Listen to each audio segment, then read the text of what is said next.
Alors, je vais vous parler d'un sujet un peu scabreux, si on veut, le cunilingus. La position de cunilingus est celle du haut et du bas. Le haut de l'homme rencontre le bas de la femme. La tête de l'homme se met quasiment entre les cuisses de la femme, si on peut dire. Et quelque part, ça a une valeur symbolique plus intéressante que le sexe de l'homme en rapport avec le sexe de la femme, où on est là dans un rapport du bas par rapport au bas. Alors que là, on est dans un rapport du haut par rapport au bas.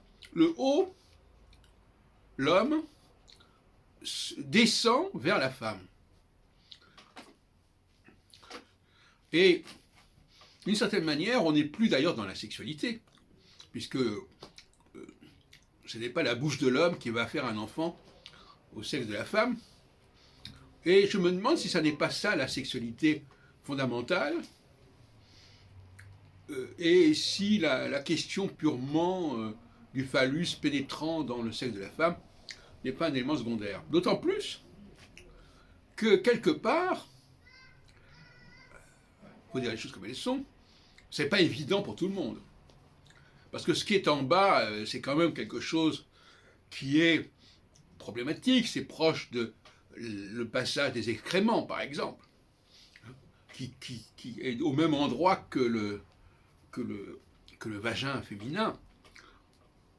Et donc, par conséquent, il faut que l'homme fasse un effort spécial, qui est souvent d'ailleurs refusé par l'homme, pour aller lécher, si on peut dire, le sexe de la femme. Il y a là un acte, il y a là une frontière, il y a là un passage tout à fait intéressant, qui n'est pas du tout du même ordre que la pénétration phallique, qui délègue au phallus le soin de fouiller le sexe de la femme, ou qui délègue à la main le soin de fouiller le sexe de la femme, en laissant la bouche en dehors du jeu. Alors, je vous demande simplement de réfléchir à ça, mais vous savez que je cherche toujours à restituer la dimension initiale, la plus authentique.